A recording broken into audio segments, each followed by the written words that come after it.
BR6 న్యూస్కి స్వాగతం. Kalluru municipality పరిధిలోని పుల్లయ్య బంజరు శ్రీ శ్రీ కాశ్మీర్ మహాపుణ్యక్షేత్రంలో జాబిశెట్టి హాస్పిటల్ అండ్ మోటార్స్ వారి ఆధ్వర్యంలో సుమారు 300 మంది అయ్యప్ప స్వాములతో ఆదివారం ఉదయం 11 గంటల నుండి దీపక్ గురుస్వామి, పవన్ స్వామి మరియు ఆలయ పూజారి సురేష్ స్వామి ఆధ్వర్యంలో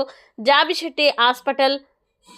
మోటార్స్ అధినేత జాబిశెట్టి శ్రీనివాసరావు వరలక్ష్మి దంపతుల కుమారులు, జాబిశెట్టి హాస్పిటల్ అధినేత డాక్టర్ గౌతమ్ రేణుకా దంపతులు, జాబిశెట్టి మోటార్స్ అధినేత కార్తీక్ శ్రావణి దంపతులు పాల్గొని స్వామివారికి అభిషేకం మరియు పడిపూజ భజన కార్యక్రమాలు ఘనంగా నిర్వహించి తదుపరి అన్నదాన కార్యక్రమం నిర్వహించడం జరిగింది. ఈ కార్యక్రమంలో ఖమ్మం జిల్లా మున్నూరు కాపు సంఘం అధ్యక్షులు పారా నాగేశ్వరరావు, సులోచన దంపతులు,